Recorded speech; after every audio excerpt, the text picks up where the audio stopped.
I'm making charred Hispi cabbage with tomato sauce and caraway. This is from our restaurant in Spitalfields. There's a little takeout here, which is a vegan mayonnaise flavored with caraway. It's super delicious. So I'm just going to start by taking these two lovely Hispi cabbages and cutting them into quarters. You want the base to hold everything together and then cut again through the center. We've got some salted water here that's just come to the boil. I'm just going to throw those in. I also got a bunch of seeds here, and I'm just going to sprinkle those on the cabbage when it's ready. So the cabbage has been about 2 minutes, and I'm just going to drain them. It's gotten really nice and bright. I'm going to roast my tomatoes. So I've got 4 of these plum tomatoes, 3 whole garlic cloves. I want quite a bit of olive oil, cherry vinegar, lemon juice, some salt, and this goes into the oven now for about half an hour.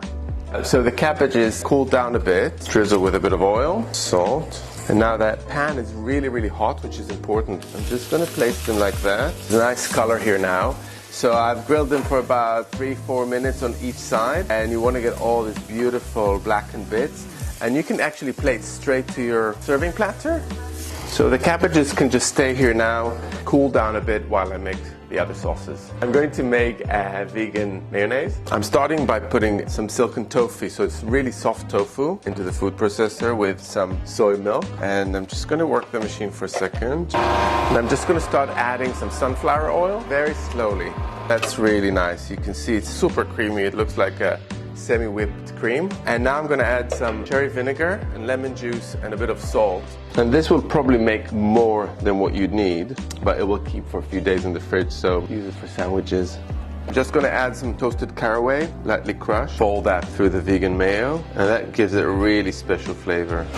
Tomatoes are all ready, so you know they've completely cooked, and this goes straight into the food processor. It's a case of blitzing everything together. That's it. Everything's ready.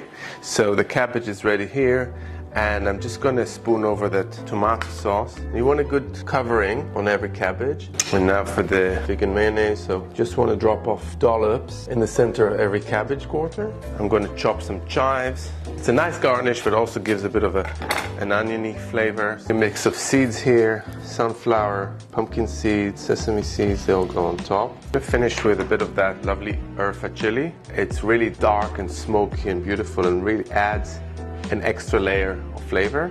Finally, guess what? Olive oil. And I'm really happy with this. The cabbages have been waiting for the sauces, and I think it's really good.